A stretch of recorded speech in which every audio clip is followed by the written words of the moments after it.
Call the meeting to order. Ask everyone to please rise for the singing of our national anthem.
Please be seated.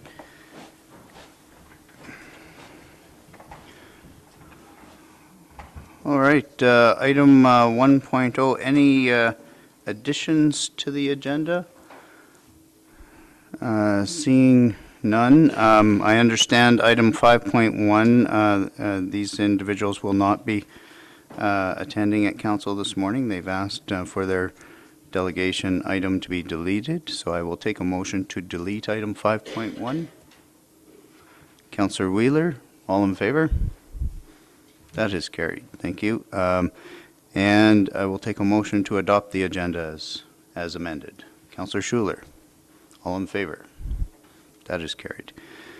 Item 3.0, corrections or amendments to the December 9th, 2015 regular meeting of council minutes. Any corrections or amendments?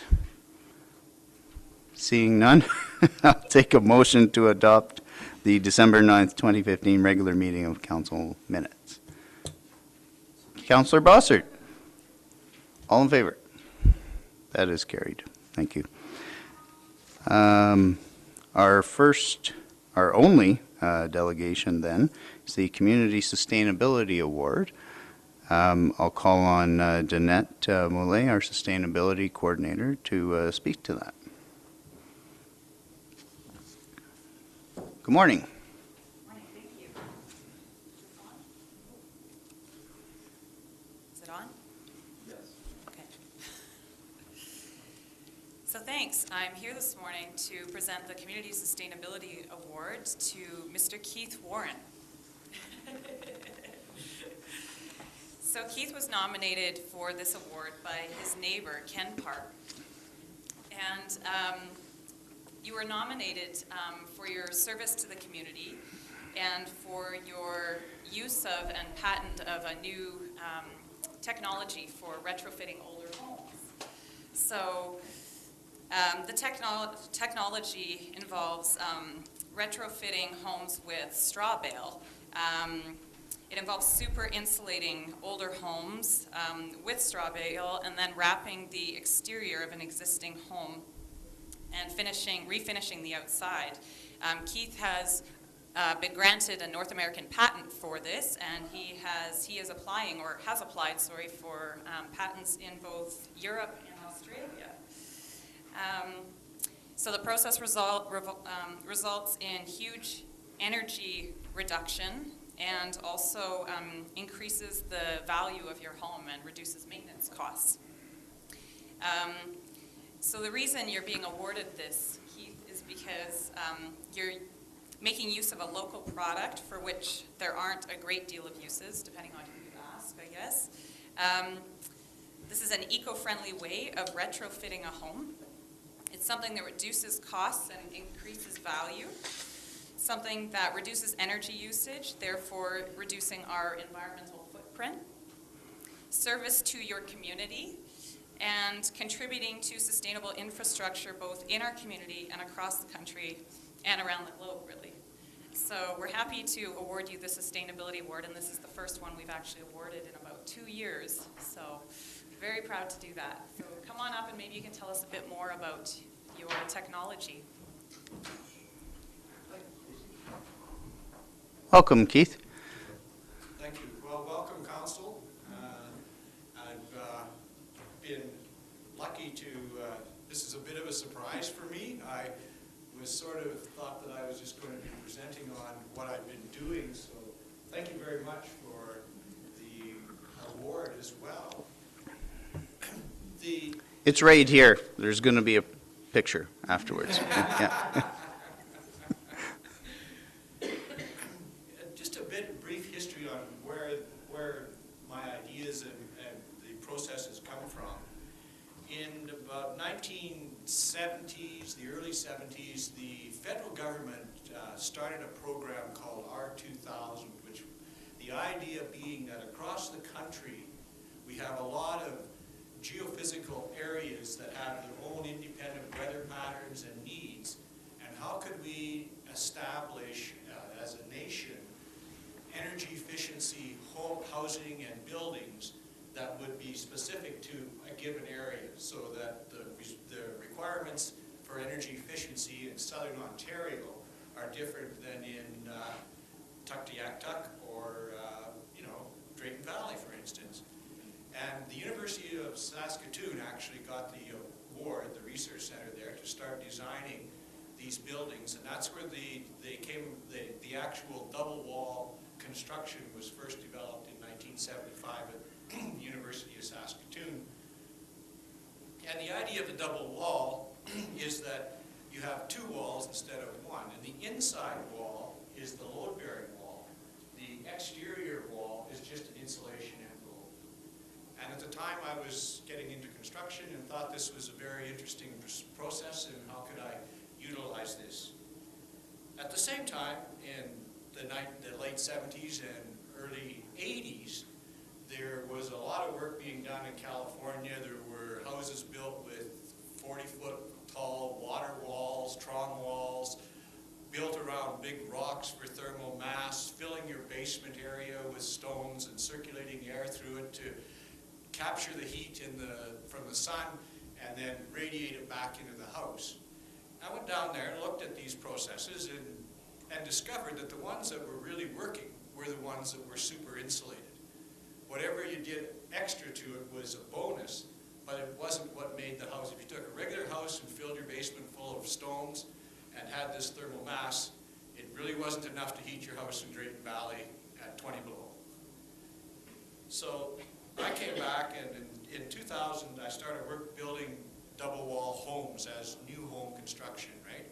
I've built just over 400,000 square feet of residence between central Alberta and Drayton Valley, all with the double wall construction.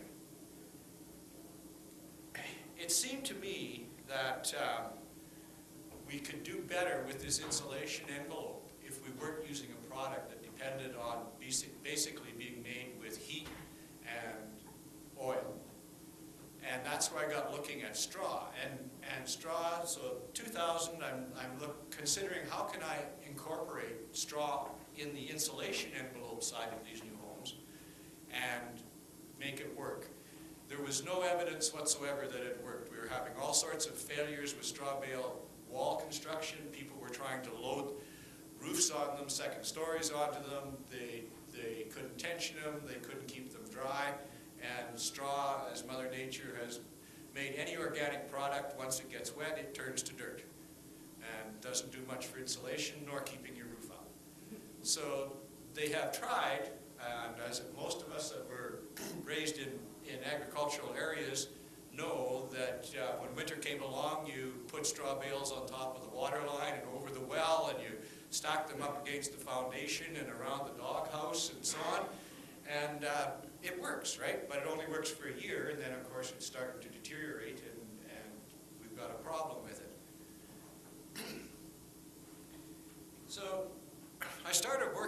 on how can I really make this happen. And I worked on a process to how do I create a cavity that allows air to circulate through it and keep the straw, the condensation is the problem with the straw, and keep it dry. And I hummed and hawed and did some design work and so on. And then some of you may remember Martha Kostash was a veterinarian at Rocky Mountain House who was really did a lot of work after the Amoco blowout at Lodgepole because of all of the cattle that were seeming to have problems and so on, and was really responsible in this province for changing flaring in the oil and gas industry. It was all her research that really started to change. Do we really need to flare this much, and how can we? Being an environmentalist, she put a contest out to all architectural schools and engineering schools to design the most energy efficient house using as much natural product as you can in 2004. And I was encouraged by some of the members from the Pembina Institute in Drayton Valley to put my design work to the test and see if it could, and I won that. I got a check in the mail and an opportunity to build that house. Well, it turned out that unfortunately she had quite a rare degenerative disease, and only 18 months later was no longer with us, so the project never got off the ground. But it didn't stop me from thinking about this was still a good idea. I was walking by one of our local streets coming downtown, and there was a track hoe knocking down one of the older buildings in town, and dump trucks lined up to haul it away and so on. I got thinking, maybe I'm really not focused on the right piece. Maybe I'm focusing on new construction when I should be focusing on homes that exist and commercial buildings that exist already built, right? How can we super insulate these buildings and not have to put that extra waste into our dump and utilize? Because most of these older buildings are structurally still sound as long as the roof has been maintained. And since it's the interior package that holds the roof up, we can insulate on the outside of it. And I got the information that I needed and decided that I would apply that to an older residence. And while I was in at the lawyers getting the incorporation piece done, at that particular law firm was a lawyer whose parents and grandparents had been in construction. He saw my drawings and said, Keith, we really should be patenting this. This is some of the newest ideas in 70 years in construction in this province, and we should patent it. And I thought, patent it? It's straw bale? What are you talking about, patent? And, well, long story short, I now have 3 patents in Canada, the U.S., Australia, New Zealand, and 42 European countries because of the straw bale process and how to model the roof and how to hang windows, support windows from your roof rather than supporting them from the wall. Because of course, if you've got an opening and you've got your windows on the outside of your straw bale, and that straw sags a 1/4 of an inch, it makes it hard for the door to open or the window to open and close. So I had to figure out how to hang the windows. They're in the outside of the straw bale, but still have the structural integrity of the building itself. And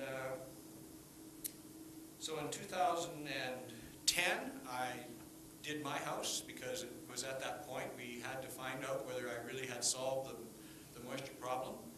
I clad our house and I stuccoed it on the exterior, did all the process, and I put ABS ports, plumbing ports around the wall on 15 points so I could actually use a probe to test to make sure that the straw was staying dry. That's in 2010, October, we started, and so far it's been a wonderful process. About 18 months into it, my west wall was starting to get a moisture accumulation, and I was in a bit of a panic. And I realized, because I had a sidewalk on my west wall right beside the foundation, that I had put 2 layers of cinder block and I had bonded them with cement.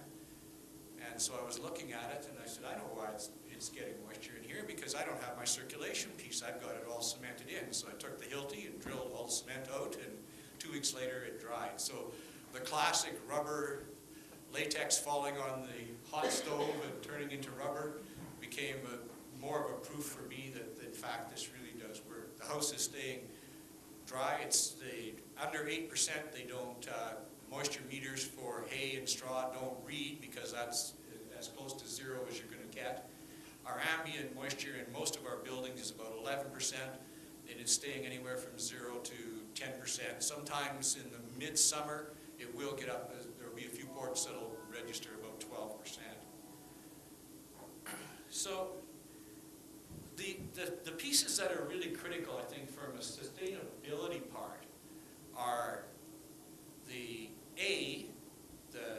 heatings. I have changed nothing. I still have a 1990 furnace. I still have a 1990 pilot-lit hot water tank. I have a pilot-lit overhead furnace in my shop garage, so that there's, I have not changed any of those components. What I can show, after I have all my history for 10, 12 years now, is that I save about 30% of the gas. I'm consuming 30% less natural gas to heat my property and my domestic hot water than I was before 2010. So that accommodates all of the living of like lots of times the math in super insulated envelopes will suggest that, boy, this house only takes at 30 below outside and 70 above inside Fahrenheit temperatures, and talking in BT, British thermal units, is only going to take 18,000 British thermal units to heat it, minus 30 outside. But in reality, that really isn't true. And what's that? Well, that's less than the energy for an electric hot water tank. So you would think that should heat it, but in a lot of cases, it truly doesn't. The anomalies of opening and closing doors, of bringing in groceries, of letting the dog out, and all those living conditions that we all experience show that really you need quite a bit more buffered zone. But 30% on a number of buildings in North America is quite a substantial savings in natural gas that isn't being burned. The second thing is rodents. People, like what do you do about mice? They love straw. Why isn't your house a whole anthill? Well, I was able to protect the bottom of the straw by utilizing a metal lath, which they use for stuccoing when you're going around the openings of doors and windows and so on. You can't use the 2-inch lath. You use a metal lath that has a 1/4-inch space. It's quite a heavier galvanized. Comes in 4x8 or 2x8 sheets. I was able to lay that on top of the cement blocks and the washed rock, and then I put 2 layers of nylon bug screen on top of that, because straw and metal don't like each other very much. The metal has a different rate of heat exchange, and so it gets moisture and starts to supply moisture to the straw. This provided that barrier and keeps the insects out. But probably the biggest thing, and the CMHC testing shows, that once you clad your building with straw bales and stucco it, you move from a 20-minute burn rating on that 2x4 or 2x6 wall to a 4-hour burn rating. So as a community, right, you can infill these older homes, make them multifamily accessible. In other words, there's the space in the basement to do a complete legitimate suite. We can have multi-generational homes designed that are super insulated in our established communities without expanding our infrastructure services.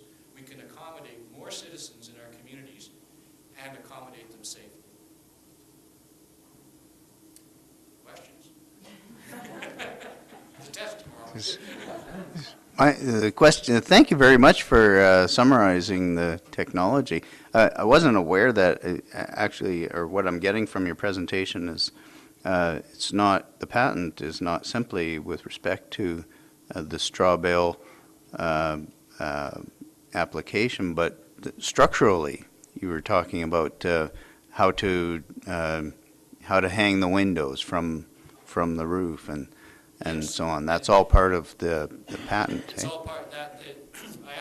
We applied for one patent on the process, not the individual idea, but the U.S. government said, no, this is way too complicated. We couldn't You have to break. nothing to compare it to, right? Right. So 3 patents. Yeah. And that was, they assigned the idea of the wall cavity. So by stacking those straw bales on the washed rock and tying them back to the existing wall to keep them vertical, and then the roof, I had to, of course, want to cover the straw bale. Now the house is basically 28 inches wider on each side. So rather than tearing the roof off and then changing and losing that integrity, I just cut the eaves off of the house and then cut the sheeting on the roof back 5 feet.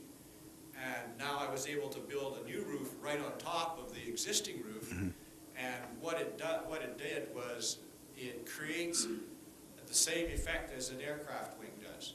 So I've got one roof sitting on top of another roof, and as soon as the sun hits the top of the building, like in any normal construction, the air starts to flow out the vents on the top of your roof and in through the soffits along the perimeter. And that creates a negative air pressure above the straw channel. So the air is actually, as the sun naturally heats the roof every day, air flows through your attic. It's pulling the air through the washed rock and the concrete blocks that are sitting on the ground and up through the straw as well. Because there's no point in putting R50 in your walls and leaving the roof at R12. So that was the other reason too for changing that roof line, is now I have R60 fiberglass insulation in the ceiling, So, as well as R50 in the walls. science. Yeah, grade 8 science. No, that's wonderful. Thank you so much for going through that with us.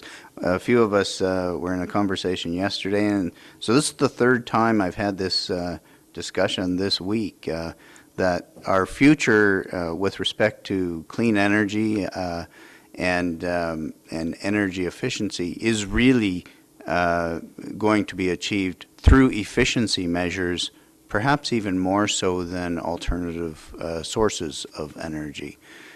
Although that's a component of it, I suppose, but the energy efficiency is what's really intriguing for industry, and so your patents, I expect, will probably get some attention. Well, I certainly hope so. Yeah. But yes, Mr. McLean, you're absolutely correct. It's the combination of all of those things that make it work. Once you're super insulated, now basically 30 kilowatts of solar panels will heat my house and my domestic hot water and provide my electrical service. And 30 kilowatts today is not a huge solar array. Right. So it starts to really, so right now the federal government has a grant out for $600,000 for the first contractor that can design a cost-effective net zero house. They don't define cost-effective, of course, but this process should well fit within those parameters, right? And that starts to change our community in many ways. Yeah. The other positive thing about it, saving our older homes, we're not pushing them in the dump. It's very labor intensive. It will not, I don't suspect it'll be a long time before the robotic industry is able to put straw bales on the house, so it's going to provide multiple good jobs that are going to be sustainable in our community for a long while. And then the other offshoots of what you're talking about, the technology side of it, will start to make sense to implement as well. Right. I'm very proud of telling representatives from other communities that Drayton Valley is known for its both entrepreneurism and innovation. Those two things go hand in hand, and this is an excellent example of it. So again, thank you, welcome, and I'm going to ask Council and Danette to join us for a photo op just up here, and we'll present you with the award. And for reasons that are probably obvious, I'm going to ask the Deputy Mayor to flank you on the other side.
Well, that covers most of the exciting stuff of our agenda today. Thanks very much. Moving on to item 6.0 is public time. It's an opportunity for members of the public to come to council and raise questions, concerns, offer laurels if they wish. And I see we're in short supply of laurels today. So we'll move on to item 7.0, decision items. 7.1, Councillor Nadeau, Women in Leadership Terms of Reference. Thank you, Mayor. So I'll start with reading the backgrounder and then I'll add a comment after that fact, if that's okay. Certainly. The Women in Leadership Program is a new initiative. There's some wording here that is inaccurate, so it's not designed to give young women a competitive advantage in the community. So I think there could have been maybe a more robust preamble here, but it's certainly not designed to give anyone a competitive advantage over anybody else in the community. So moving forward, being a new program, a terms of reference must be established and approved prior to the commencement of this program. The Women in Leadership Program's terms of reference was recently presented and discussed at a governance and priorities meeting. Following Council's suggestions for amendments to the terms of reference presented, administration revised the terms of reference accordingly. Administration has now completed amendments to the terms of reference and is presenting it for Council's consideration. Therefore, I move that Council approve the Women in Leadership Terms of Reference as presented. Thank you very much, Councillor Nadeau. Of course, as Council is aware, the terms of reference that we've seen have been slightly amended and updated. The history behind this initiative dates back to our Women in Government protege program from the last council, led by Councillor Nadeau at that time. And the thinking behind the new program, of course, is to broaden its scope. Whereas previously it was a mentorship program with respect to shadowing opportunities in municipal government only, the new program is intended to be more broadly based and with emphasis on development of leadership skills. So there will be 3 rotations rather than simply 1. The 3 rotations will be in municipal government to be mentored by a councillor or councillors, and there will be a business rotation where the mentee can partner with women in business, and the local Women in Business Network has expressed interest in participating in that. And the 3rd rotation will be in either nonprofit organizations or other government agencies. And so this will be a more well-rounded experience for the mentees. And we believe, of course, that, or I believe, that young women in this community will be given an exposure to different facets of life and leadership in the community that they wouldn't heretofore normally obtain. So, and as a father of daughters, it's particularly important to me to see that all levels of government do what is appropriate to encourage young women to enter leadership positions in whatever walk of life. So, with that, I'll open it up to questions. Councillor Bossert. Thank you, Mr. Mayor. Councillor Nadeau, you mentioned that you felt the program was not to give a competitive edge to women in our community, but that is stated in the purpose and mandate of the terms of reference, so I wondered if you wanted to comment on that.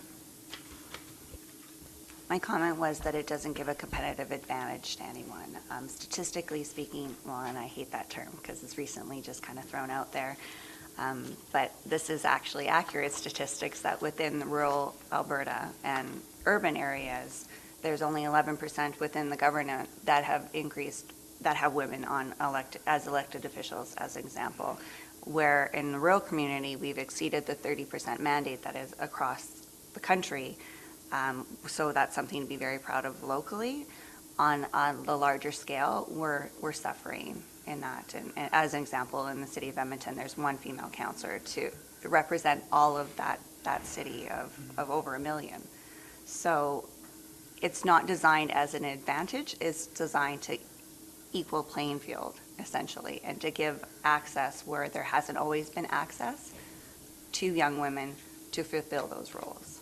It's different to have a program. This program is designed to invite young women to the table, to know that they are invited to our tables, as well as to be CEOs of companies, which are not traditional roles for young women.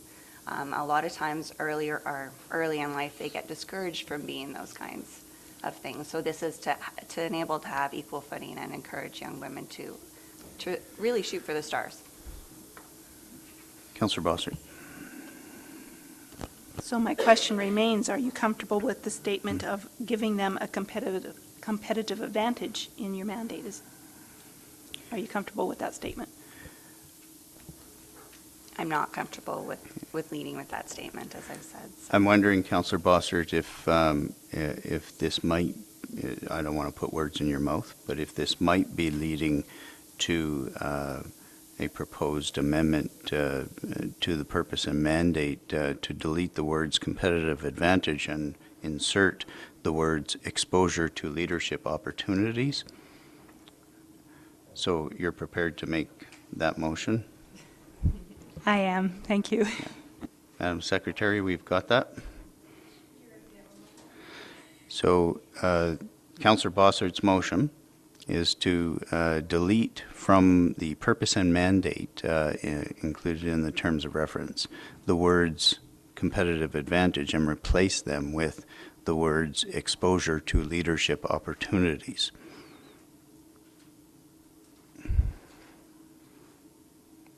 So having received that motion to amend the terms of reference, do we have any discussion on that motion?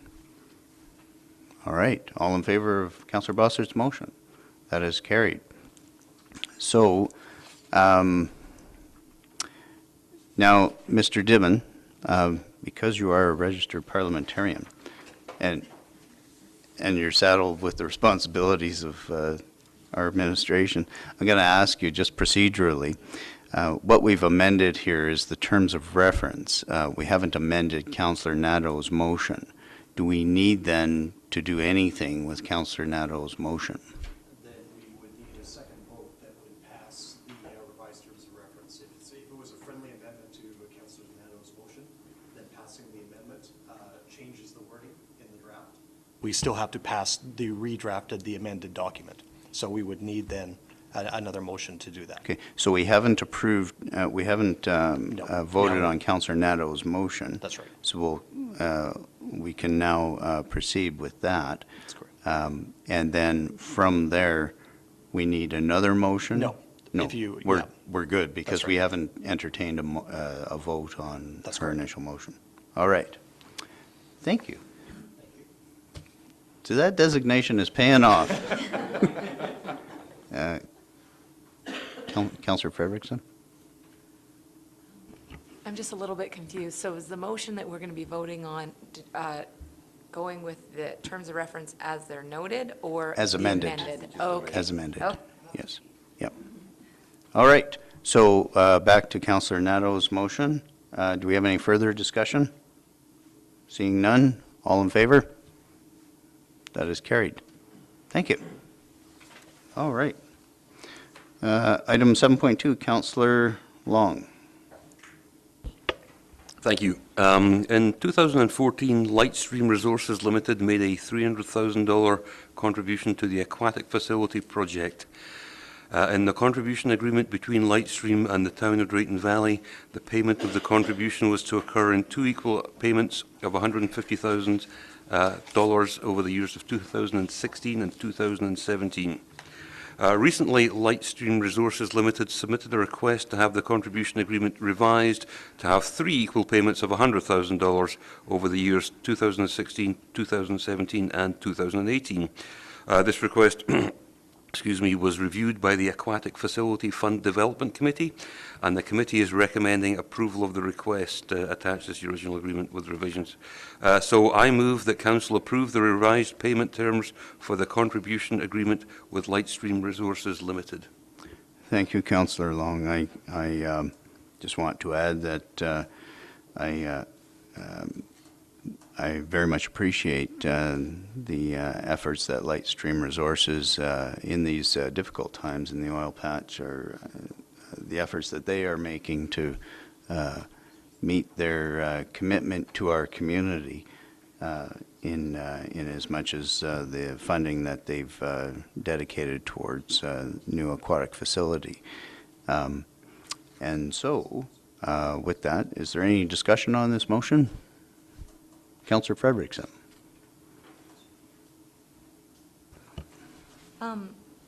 With regards to this agreement with Lightstream, this was in relation to the initial feasibility study, which I believe was a 2017 dig date, I believe.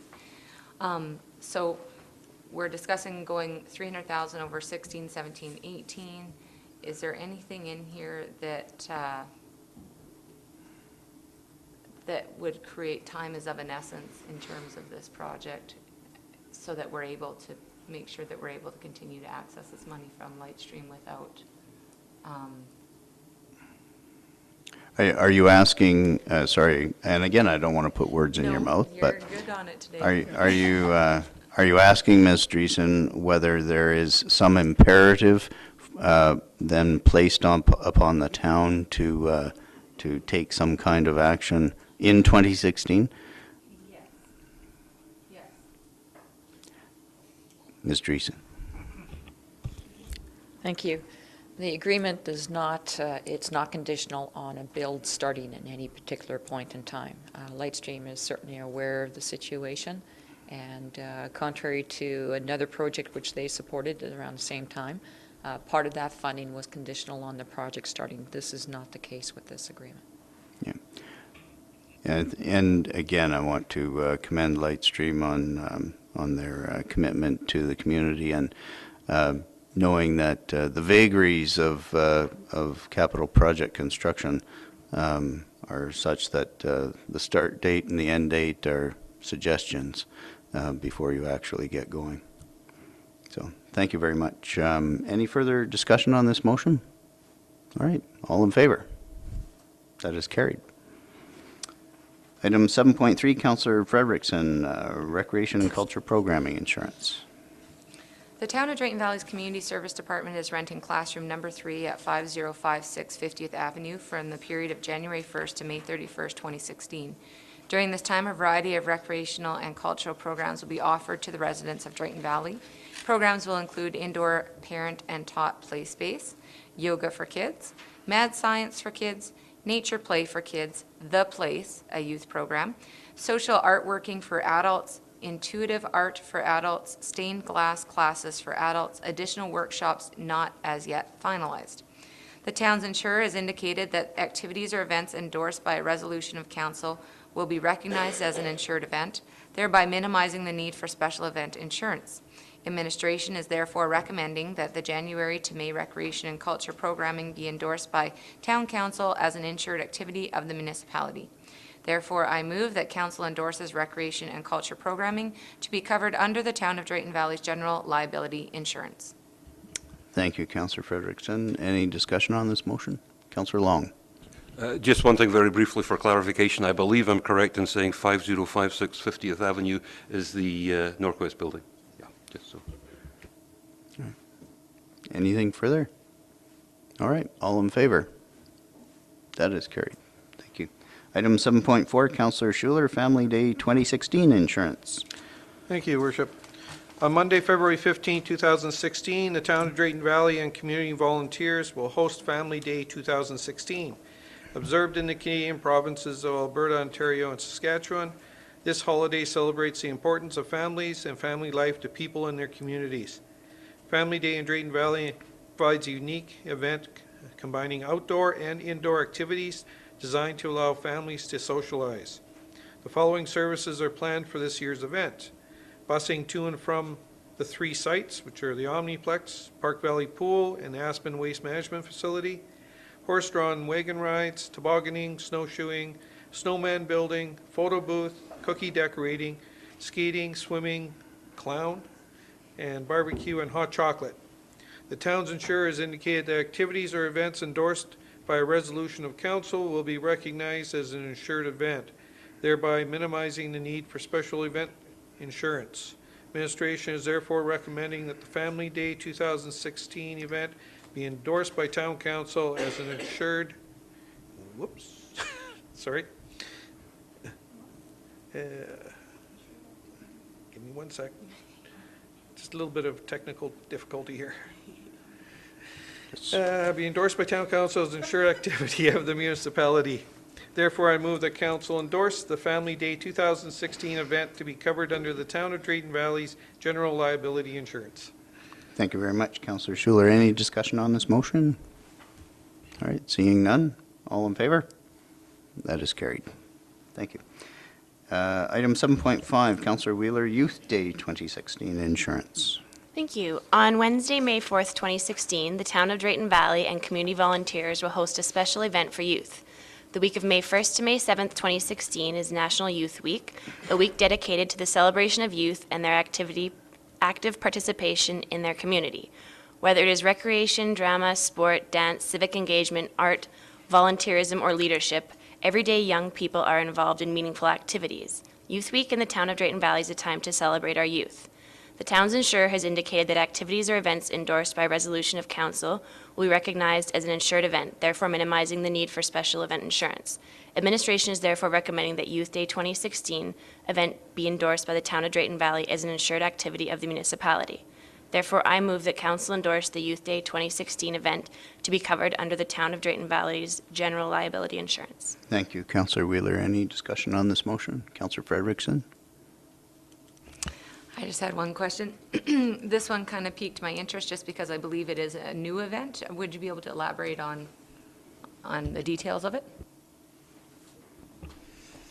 The event is being planned for, of course, the week in May, and as such, our programming staff will meet with some of the youth within the community to start working on what specific programs and activities they want to do during that week. So they're still working on it, but of course, just because all the insurance is something we have to get out of the way first and foremost, that's why it's brought forward at this point in time. But no, they will be working with the youth in the community to come up with joint planning. Although you raise a good point, the agenda today is a really nice summary of what's coming up in the community. So it's kind of like our community calendar in brief. So any further discussion on this motion? No? All in favor? That is carried. Thank you. 7.6, Councillor Bossert, the Forest Skate Park Jam Event Insurance. Thank you, Mr. Mayor. The Forest Skate Park Jam is to be held on International Youth Day, Friday, August 12, 2016, hosted by the Town of Drayton Valley and community volunteers. The following schedule of events is planned: introductory session for young and beginner skaters, that'd be me, graffiti art in the park workshop, skate demos and trick performances, music with a DJ, and a barbecue. The town insurers has indicated that activities or events endorsed by a resolution of council will be recognized as an insured event, thereby minimizing the need for special event insurance. Administration is therefore recommending that the 4S Skate Park Jam event be endorsed by town council as an insured activity of the municipality. Therefore, I move that council endorses the 4S Skate Park Jam event to be covered under the Town of Drayton Valley's general liability insurance. Thank you, Councillor Bossert. Any discussion on this motion? Councillor Frederickson. A question. I know Councillor Bossert had done a correction saying graffiti art in the park on the workshop, and I had a question mark over my head when I read art on the park, so that is... Okay, because I was like, why are we doing graffiti all over our art? Okay. I can address that, yes. No, it's not on the skate park. No, similar to a previous event that our programming staff hosted, there will be a canvas just laid out on the park itself. That's why it's on the park, in the park, on the park. But laid out on the park, adjacent to the skate park, but that's where the youth can certainly provide, their artistic talent, let it go. And then the canvas will actually be cut into pieces, so each child can take a piece of that canvas back home with them. Excellent. Anything further? All right, all in favor? That is carried. Thank you. 7.7, Councillor Nadeau, 2016 Triathlon Insurance. Thank you, Mayor. On Saturday, May 7th, 2016, the Town of Drayton Valley and community volunteers will host the 5th Annual Triathlon and Kids of Steel event. The Kids of Steel represents the developmental stream that promotes fun participation and skill development in children and youth who compete in triathlons as part of an active lifestyle. The town's insurer has indicated that activities or events endorsed by a resolution of council will be recognized as an insured event, therefore minimizing the need for special event insurance. Administration is therefore recommending that the 4S Skate Park Jam, nope. Ooh. Yes. It's printed double. Thank you. This is the one I was given. Therefore, the 2016 triathlon will be endorsed by the Town of Drayton Valley as an insured activity for the municipality. I move that council endorses the 5th Annual Triathlon and Kids of Steel event to be covered under the Town of Drayton Valley's general liability insurance. Thank you, Councillor Nadeau. Any discussion on this motion? This insurance will cover things like oxygen deprivation for the mayor if he happens to be running, is that? Okay, all right. All in favor? That is carried. Thank you. We're on to item 7.8 now. Before I go to Councillor Long, I will call upon the Deputy Mayor, Councillor Wheeler, to come and take the chair, as I must excuse myself as a result of a pecuniary interest as defined in the Municipal Government Act. Thank you.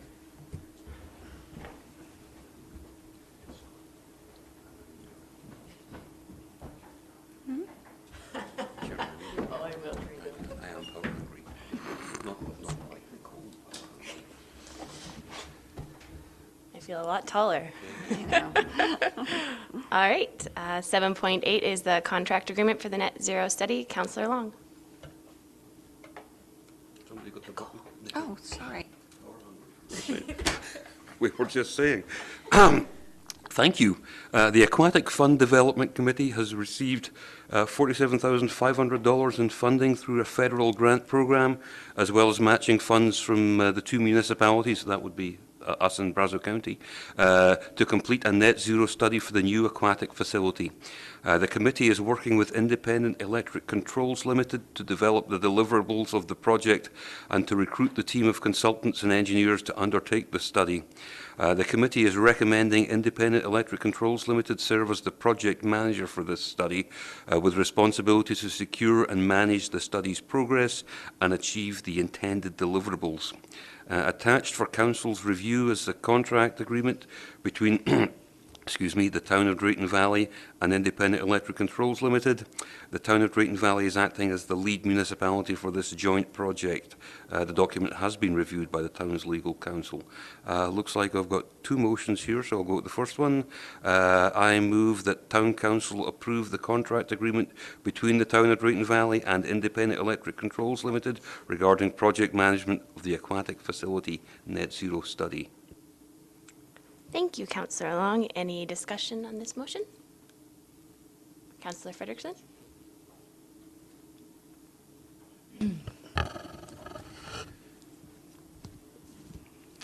Just some comments. January 2012 was the release of the Bar Rider feasibility study regarding the pool. The study was a partner undertaking of both the town and Brazeau County, and while the study did a very good job of gathering community input, there were elements of the study that simply were not feasible for a community of our size.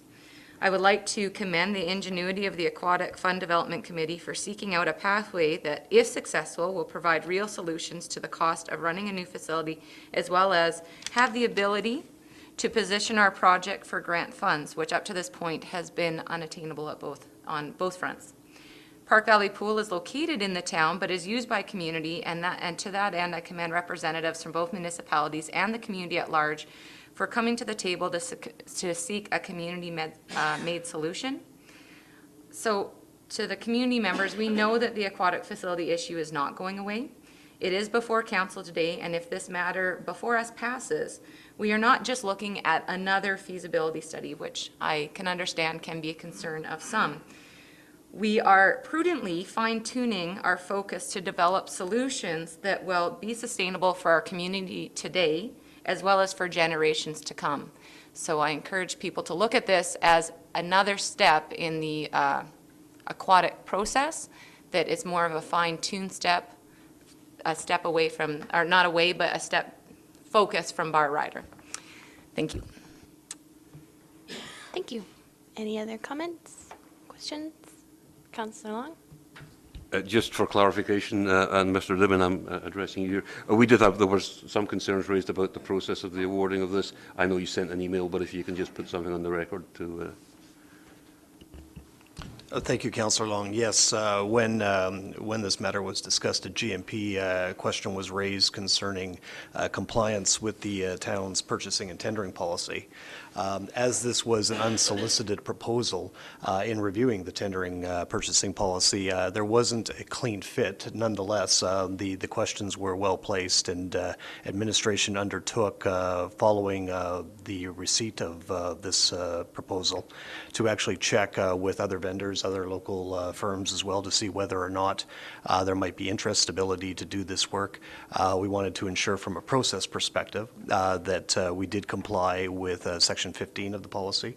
Having done that, I am satisfied that we are compliant with the policy, and hence administration had no issues with placing this on the agenda and making the recommendations to council today. Perfect. Nothing else? And I will call to question. All in favor? That's carried. Councillor Long? Thank you. Excuse me. I move that council support the access to and use of the intellectual property from the aquatic facility net zero study by both the town of Drayton Valley and Brazeau County. Thank you. Any discussions on this motion? Seeing one. Councillor Frederickson? I don't have a question. I was just wondering if Ms. Dreesen would be able to just speak to this motion briefly?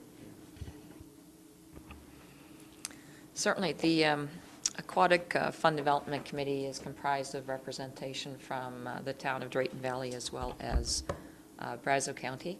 And as such, this contract, as you notice, is only through one municipality, so the town is acting on behalf of Brazeau County as well as the town.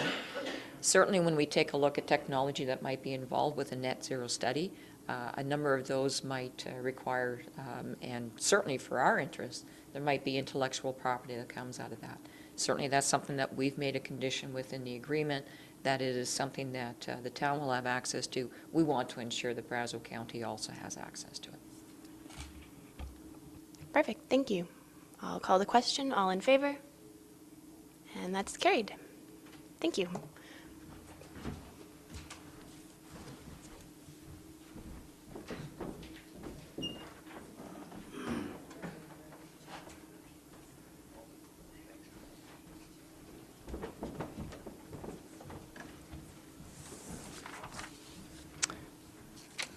All right, we're on to 7.9. Councillor Frederickson, Public Open Space Development Award. Thank you, Mr. Mayor.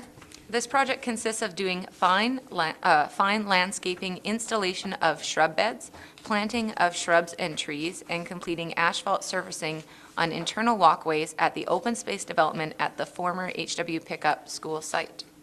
Tenders were opened on November 19th, 2015. A total of 9 companies submitted tenders. The low bidder was Bluegrass Sod Farms out of Red Deer at a price of $607,343.56 plus GST. References have been checked, and this company has a good reputation for work previously completed. A supportive letter of recommendation of award from our consultant, Select Engineering Consultants, is attached. It also includes the results from the 9 tenders. Administration recommends awarding this contract to Bluegrass Sod Farms. Therefore, I move that council awards the construction contract for the open space development at the former HW Pickup School site to Bluegrass Sod Farms for the sum of $607,345.56 plus GST. Thank you, Councillor Frederickson. Any discussion on this motion? Councillor Bossert. Thank you, Mr. Mayor. I'm very pleased to see this award come forward. As I thought about the work that we're doing down at the old HW Pickup School site, that whole site could have been left undeveloped for years to come, and it could have remained an empty space in our community. But with the development of the school bus hub there and the redevelopment of this area as a park space, I think it will now become a wonderful central part for recreation in our community, and that I think we've done a really good job of redeveloping that whole area for the neighborhood. So in times when it's easy to pull back and restrain on our spending and cut corners, this is one area where we still chose to move forward with development and with finances for the benefit of the whole community. So I look forward to this park being worked on this spring and to see its final results perhaps by midsummer or early fall of this coming year. Thank you very much, Councillor Bossert. Couldn't agree more. I think it's a profound example of community revitalization and will enhance the quality of life in the community considerably. Before we go on, it's been brought to my attention that in the motion that was made, there was a typo, and so I'll call for a friendly amendment to address that. The typo is with respect to the dollar amount of the contract, $607,343.56. And it's actually indicated correctly in the backgrounder, but not in the recommendation. And so what I will need is a friendly amendment. Councillor Schuler prepared to make that friendly amendment. Any discussion on Councillor Schuler's motion? No? That's great. All in favor of the amendment? Thank you. And so back to the motion as amended. Any further discussion? Councillor Frederickson? I'm just wondering if Mr. Fraser would be able to speak to the variety of tenders that have come forward. I see that we do have some local representation as well as across the province. If you just want to speak to that so that, if you just want to speak to where we've gotten tenders from. Sure. I believe there was only one other local one. Somebody correct me if I'm wrong. There was Parkway also submitted. I believe everybody else was from Edmonton. Just a sec. I have a file here. No, it doesn't have the locations, but I believe the rest were from Edmonton and other areas. Bluegrass Sod Farms was from Red Deer, the Red Deer area. So, yeah, I guess that would make it only Parkway being the local.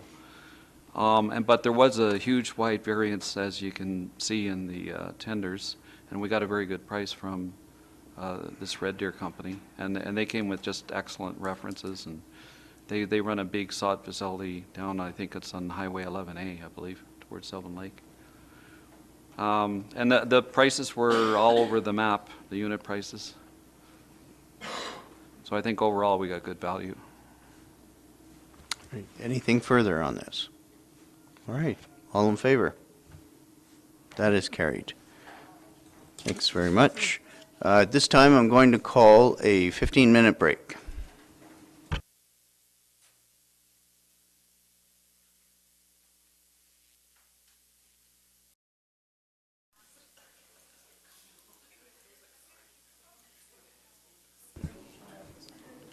Welcome back.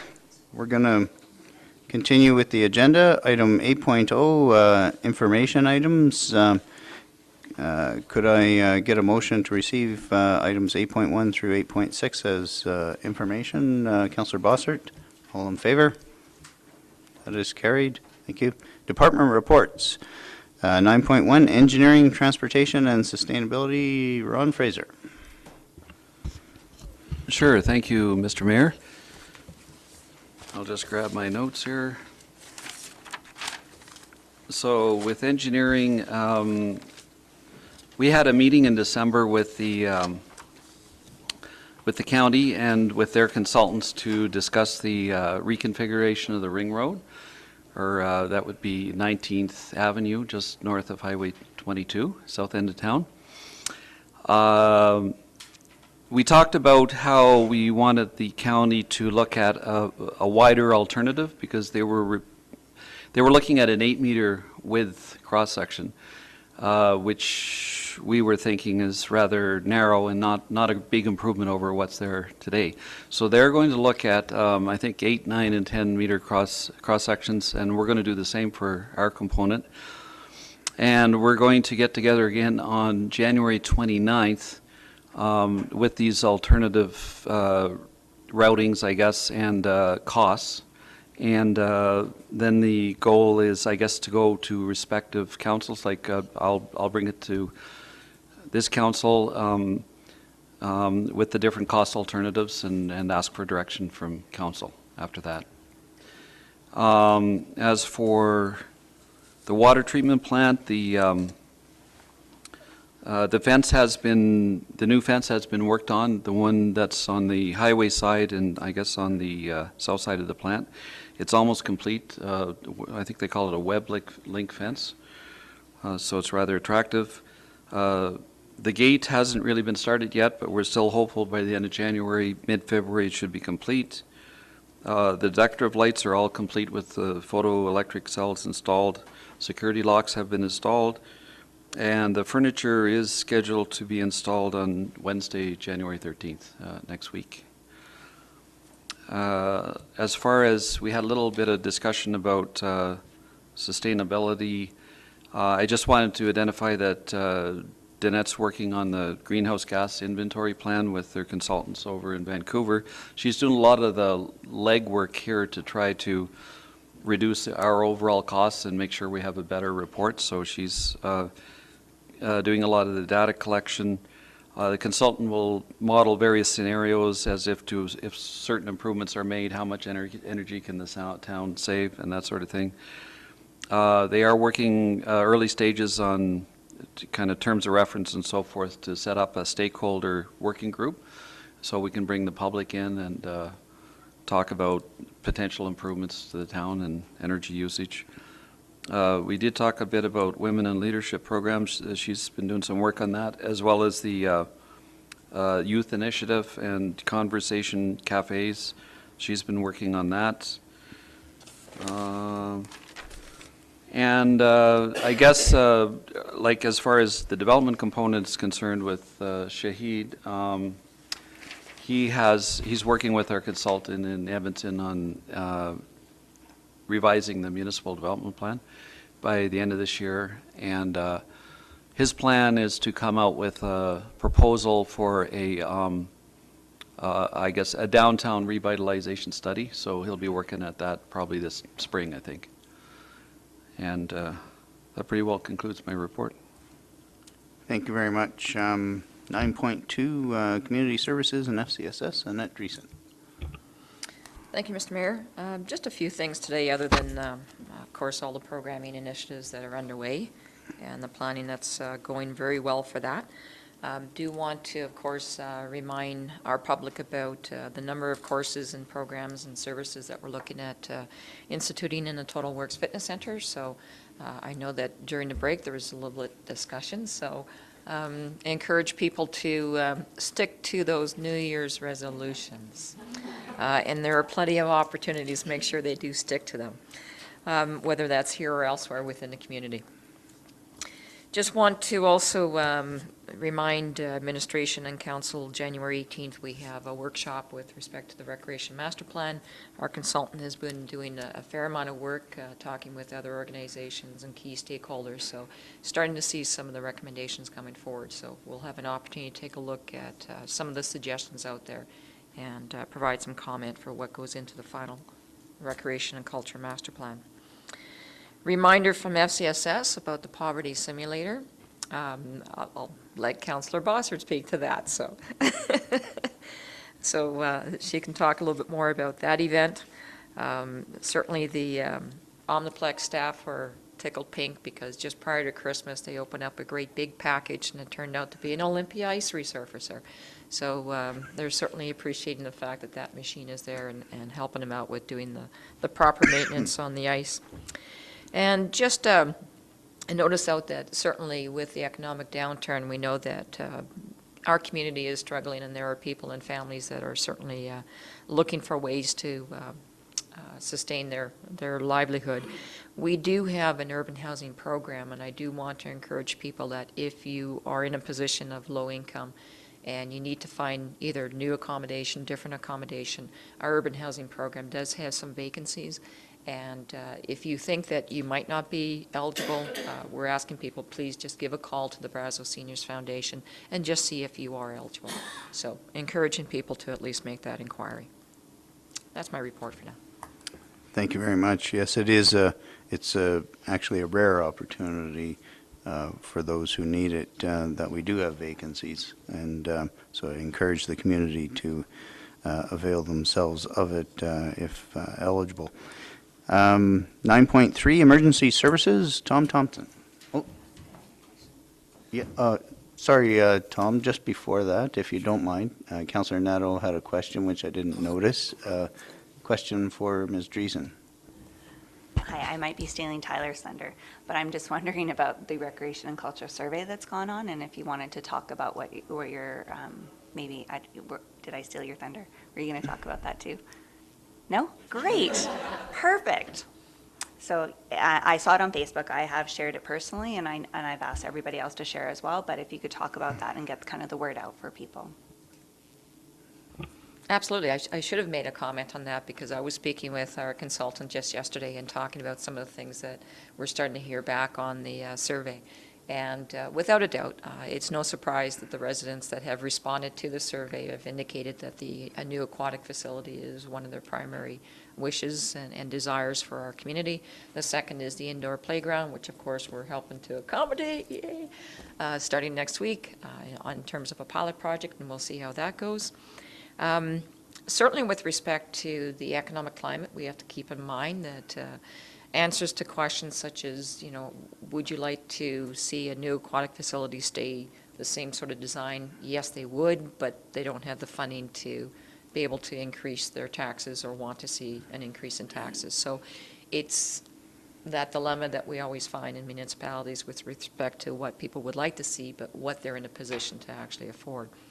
So some of the other responses, of course, just in terms of low-cost recreation, which of course I think we're doing an excellent job of accommodating with some of the things that we're doing this year in our outdoor recreation venues. Not too many other surprises so far with the recreation survey, but the sample number is still very low, so we are encouraging people to go to the town's website and get to that recreation and culture survey and take a look. There's only, I think, something like 7 or 8 questions, and be a quick and easy survey for us. All right, thank you very much. Sorry, is there another question? Yeah, okay, good.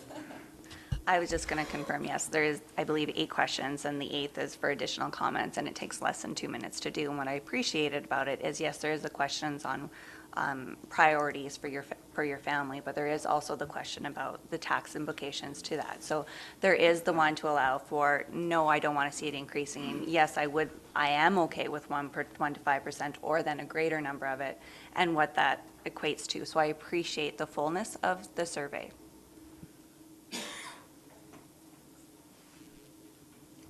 Tom, welcome.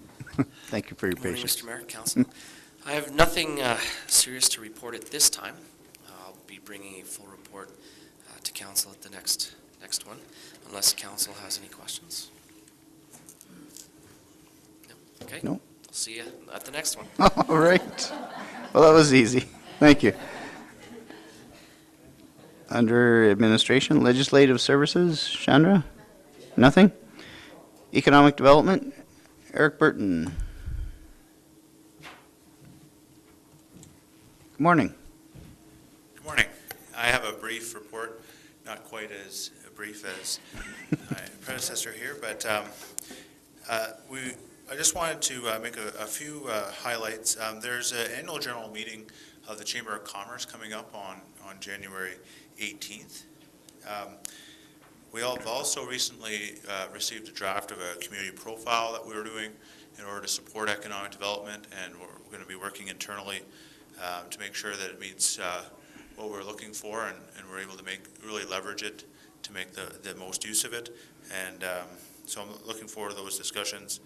And I also want to highlight that we've actually had a fair amount of interest from investors in the bioindustrial sector recently. So we've been working closely with them to better understand their needs and try to pair them with the strengths that Drayton Valley has to offer. So it's continuing to be a very exciting time. Any questions? All right. Thank you very much. Is that it? Or did you, sorry, do you have a question? I just saw you shaking your head. I didn't see your hand up. Okay. All right. Okay, go ahead. I just wanted to say again, congratulations on your new baby girl. Okay, well, thanks very much. And I really appreciated the heartfelt card that I received from the town. It meant a lot to me and my family, so thank you. Well done. All right, Communications and Marketing, Tyler Russell. Or not, I don't know. Well, now that my thunder's totally been stolen, that's all right. I just wanted to encourage people in regards to the survey as well with Total Works, that it is available on our website to be able to see the full programming guide there. So those people that are planning on sticking to their New Year's resolutions definitely can. With our downloads, we're almost at 1,000. I know I've been talking about this for months. I'm hoping we'll get there. We're 954 right now, so I'm hopeful that we'll get there. We're still up to about 1,100 updates of it. That means that people are using our app still, which is very, very important and really, really great. Also, our branding project, we have our stakeholders validation happening on January the 20th. I hope the mayor and council and key stakeholders will be able to attend. And also the outreach school, which I did discuss in December. Still looking to be able to work with Pat Jeffries to be able to do that in the next couple of weeks. All right, any questions? Councillor Nadeau. Councillor Priest. No, we had a Communities in Bloom meeting yesterday, and some of the community members we were talking about the app and an upcoming event, Yep.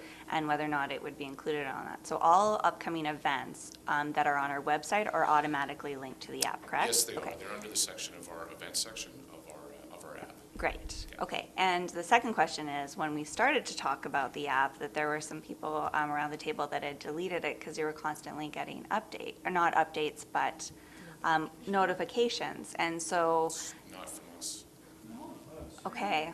No, I was surprised at that as well, but they said that's why they actually deleted it. So I said the only push notifications that should be coming are for our emergency related or infrastructure related, and that we have a policy in place for that. But I'm just wondering if you had heard that as well, because that was the general consensus around the table.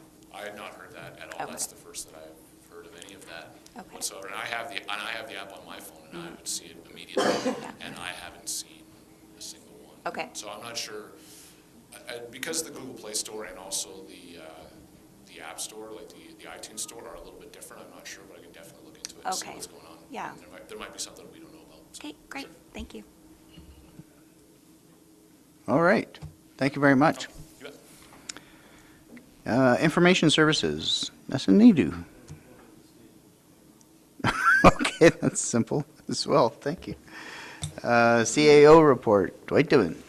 Thank you, Mr. Mayor. Brief report at this meeting, 3 quick items. The first is an update on the TELUS Smarter Towns pilot that has been being worked on for the last number of months. We have arrived at an executed letter of intent between the parties, and that has been returned to the town. We do have a non-disclosure agreement, as is the case with most of these arrangements with corporate entities, that we do have some discussions still ongoing in terms of FOIP and FOIP requests and how they would be treated. Understandably, between corporate interests and government bodies, there are differences in what is required and what is preferred. I don't anticipate there will be any issues with this. It's just making sure that at the end of the day that the parties understand the obligations placed upon them by law and how we must treat requests for information if they were to be tabled with the municipality. The second item, briefly just on budget and budget process. So now that we are in the new fiscal year, I wanted to advise council that an awful lot of administrative work, both in terms of planning and now as we're into this new year in terms of actual activity, is focused around the budget, albeit an interim one, and we know that that will be finalized in the next few months. But sort of the approach that I bring, it's sort of a blend of a public and private sector approach, is that if you're going to be successful in achieving your budgetary and business planning goals, you must ensure success in the first quarter of any year. Otherwise, you find that time creeps on, and you may be just running out of calendar time, if not will and desire to actually do things. So I hope that you will see at upcoming committee and council meetings progress towards the contents of the budget and some of those decision items and objectives that council spent an awful lot of time deliberating in the budget process last year. And our goal certainly will be, now that we have that direction, is to actually execute on that as quickly as we can in the year and help council in its objectives of delivering those plans and services to the citizens as quickly as possible. The last item that I just wanted to bring forward briefly, and I appreciated the segue that the mayor provided me earlier in the meeting from a registered parliamentarian status, is that council knows that I am a social geek. They also now know that I'm a bit of a policy and parliamentary geek as well. And so as I have been sort of acclimatizing to the scenarios and the situations and processes here, one of the odd items, I must confess, that I've seen has been, and it's not a unique one to Drayton Valley, but it is in terms of meeting minutes and the disposition of minutes and how minutes are actually constructed and captured. From a governance and process perspective, minutes should not contain narrative. And that's well established in all lines of thought, whether it's Robert Rules of Order, Beauchesne, any of those guidelines or policy manuals, if you will, that speak to good governance practices. Minutes are actually designed to basically record actions, decisions of a governing or legislative body, or if not formal decisions, actions that were directed by the majority. And so accordingly, my intent going forward, and the new year is a great time to do these things, will be to apply those practices to our meeting minutes, whether it be council, G&P, or in terms of committees that the town staff may support in various ways. From a council perspective and other aspects, certainly we have other means that capture that narrative and is available should it need to be referred to. But I do know from past experiences as well that sometimes narrative can be difficult, especially on the part of staff, to actually accurately capture, but also in a manner that reflects what ultimately the decision was. So I wanted to table that intent, certainly open to any comments or concerns that the council members may have with regard to that approach, but we'll be endeavoring to implement that practice going forward. And I did check it with existing policy. There's nothing in existing policy or guideline that prohibit that type of aspect. It is very consistent with traditional governance practices. So forgive my inner geekdom. And with that, I would conclude my report. Thank you. Thank you very much.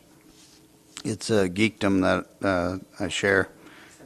So look forward to the new minute format. Council reports, item 10.1, Councillor Bossert. Thank you, Mr. Mayor. Not too many meetings to report upon, as we've all enjoyed an extended holiday break. I did attend yesterday our homelessness and poverty reduction strategy team meeting, and have a poster before each council member showing our Drayton Valley Poverty Simulation poster. It's on January 28th at the Mackenzie Center, and what a poverty simulator is a combination between volunteers and participants. Volunteers who are people that pose as professionals or service providers in the community, such as bankers, realtors, social work, schools, teachers, employers. And then we also have 60 to 80 volunteers or participants that act as family members. And they navigate through a number of scenarios in a 2-hour setting to help them, to help raise awareness of what it is like to live in poverty. These families are given very challenging scenarios: how to feed themselves, how to house themselves, how to employ themselves, and if they can't employ themselves, how do they find resources to support themselves.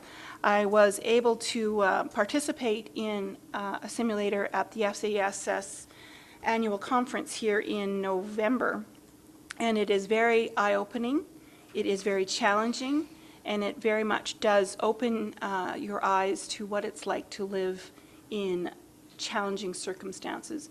And as our community faces some challenging circumstances, I think this poverty simulator will offer, in our community, show people what resources we really do have that are available for people facing challenges. And of course, this simulator is designed to help people access those, or become more aware of those services as well. So I challenge each council member to become a participant on that day, to be a member of a family, as it were, and to go through this simulation and see what it's like to live in a month where life is very, very challenging. And I also challenge members of the community to do as well. It's a great opportunity that this has come through United Way out of Edmonton. They have been putting these on for years, and I've heard nothing but good reviews from the different people that have gone through these simulators already. So that's my challenge to council. It's again January 28th during the morning at the Mackenzie Center. So, and other than that, I have nothing to report, but Happy New Year to all. Thank you. Thank you very much, Councillor Bossert. I have already responded favorably to the invitation to participate in this, and I encourage the community to do likewise. It is, of course, a great opportunity for our not only our municipality, the town of Drayton Valley, but our broader community to better understand the problem and challenge of poverty in our community. And once we get a better fix on it collectively, we can better understand how we can remediate the conditions that lead to it. So, thank you for raising that. Item 10.2, Councillor Frederickson. Thank you, Mr. Mayor. The only meeting I had to report was Healthy Communities Coalition meeting I attended December 21st. And basically at that meeting, what we did is we looked at all the initiatives that were coming out of that coalition for 2016 and provided focus to them to ensure that they were in line with the town's social development plan, which I am pleased to say that they are on many fronts. And that's all I have to report. Excellent. Thank you. Probably not surprising, since the Healthy Communities Coalition assisted us in the revised version of the social development plan. So that is good to see, and it's good to see that those plans are living documents and they're being referred back to on a regular basis by various parties. Item 10.3, Councillor Nadeau. There are several meetings that I've attended as part of the Economic Development Committee, and meeting with our local developers about looking at some future strategic planning and maybe some initiatives that maybe come forward through recommendations to council. So we've had several meetings thus far, some livelier than others, but all good information. Everyone has a point to come across at. There's some consistencies and there's some individuals that have come forward with some different suggestions. So we'll be coming forward with that in due time, but we're meeting them on an individual basis to encourage some positive and honest conversations, so everybody feels that they can elaborate a little bit more. So we've had 3 thus far. We have 3 coming up in the next week and a half or so, and we'll be finalizing those and bringing that forward to our Economic Development Committee and then through council for recommendations through that. We've had Communities in Bloom meeting yesterday, and I previously reported that we will be registering as a friend category and not competing. The committee has changed their mind. They're going to go forward and compete nationally this year, so that's a big deal. Yes, so we didn't want to lose the momentum. Having a 2-year hiatus is a long time, and you start to lose some of that momentum, and Communities in Bloom, as the national organization, has certainly encouraged us to come back and say they've missed us, so we're going for it. So yes, we will be doing that this year. You'll hear more in terms of what that looks like, but we figured with the great things that are going on in the community, whether or not the legacy projects under Heritage, the beautification project within the community, the park revitalization, there's so much to celebrate, and that's really what you want to do at a time like this, is celebrate all the positives that are going on and create that momentum with the civic pride. So we're going for it, so you'll see us at Nationals this year again, and more information to follow with that. I do want to report on January 28th, we are doing the Lawn Chair Theater. We have reserved the Mackenzie Center. It is a free movie where we're showing Princess Bride. So encourage everybody to bring their lawn chairs or picnic blankets. There will be free hot chocolate bar set up, free popcorn, and it is a completely free family event. Just come out and enjoy the movie. And so it'll be a great event, so I encourage everyone to do that. And I just want to commend Tyler, Russell, and Jennifer Stone on their work that they've done towards the branding session. We've had some great stakeholder meetings. They have been small, but I think they've been very valuable. We had the first kind of blush on what Cossette has come forward on, and council will be getting that on the 19th, I believe, the 20th. Summary of what that is. We were all very excited and really felt like they kind of nailed it, so we're excited to share that. They haven't come up with an overall slogan or anything like that, or imaging, but they have come with some really good representation of what our community is about. And I think I concur with the rest of the community that I think they really encapsulated what Drayton Valley is about. So looking forward to the next stages, but I just want to say great work. You guys have done great, and are looking forward to getting more of that information brought forward and sharing that with the rest of council. So that is my report. Great. Thank you very much, Councillor Long. Thank you very much. You're the best. I've had a very quiet month, as you have, most of us, and Nicole has already spoken about the things that I did, which was the developer meetings and a couple of meetings on branding. So I won't say any more, except that she's absolutely correct. I'm excited about this brand process. I think folks are going to like it. And Happy New Year. Thank you very much. Councillor Schuler.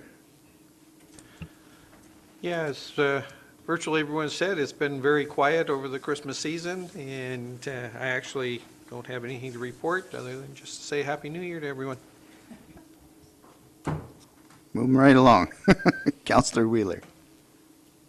Thank you. We had a Sustainability Committee meeting, and we discussed some website updates, which have been going very well. I want to say thank you to Danette and Tyler, who've been working hard on those, because there's been lots. We are working with our boards and committees to try to engage and get some youth positions on some of the boards now around town. So if anyone does have a board that they'd like to create a youth position on, that's what we're interested in helping with that, and helping going into some of the schools to get the word out there as well. Still working through the bike rack tenders. We did have a new proposal come forward, which is a tower garden, and Danette can explain more at our next meeting when we get one, but they basically are growing plants, through the light all year round. You can have them indoors and grow your fresh vegetables all year. So they're looking at getting one or two for the town to use either here or potentially to loan out to the schools to kind of give that education piece. So, yeah. And then we did our sustainability award today, and just have the overview of the general projects, which are the energy and greenhouse gas reduction plan. The grant application for the outreach is doing a food security program. We're working with TD Green Streets on an application, the bike rack tenders, the women in leadership, the youth engagement, sustainability challenges she's starting, the Western Review articles, the sustainability lecture series she's been doing, the trail system connectivity, and then research into some waste management options and plastic bag banning or use kind of thing. So yeah, lots of things are going on with sustainability. Happy New Year's. It's great. Thank you very much. Yes, I hope everyone had the opportunity to spend some time and pause over the holidays with friends and family and just reflect and recharge. So Happy New Year to everyone. Since the last council meeting for myself, December 11th, I had my first meeting of the AUMA Municipal Governance Committee.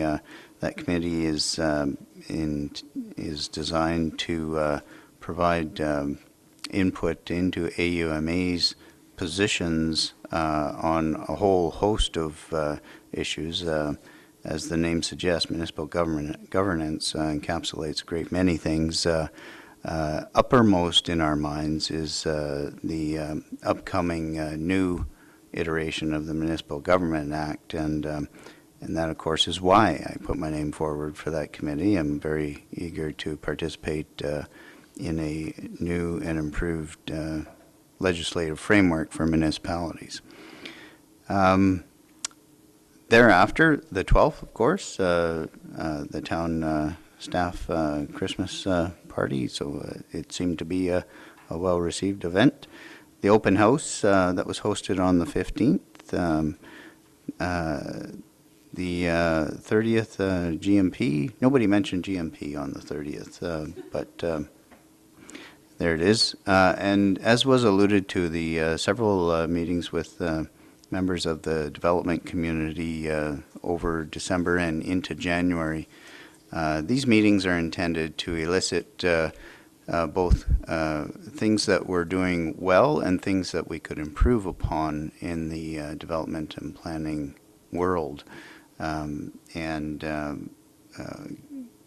we have a summary of these positions identified, and we will present it to council and have more thorough discussion on what, if any, action can be taken to improve the development climate in Drayton Valley. That is what we are working towards. With that, I think I'm going to leave it there. Very much look forward to the poverty exercise on the 28th as a means of community education. I think it's a great opportunity, and yeah, we'll leave it there. I'll take a motion to adjourn. Councillor Long, all in favor? That is carried. Thank you.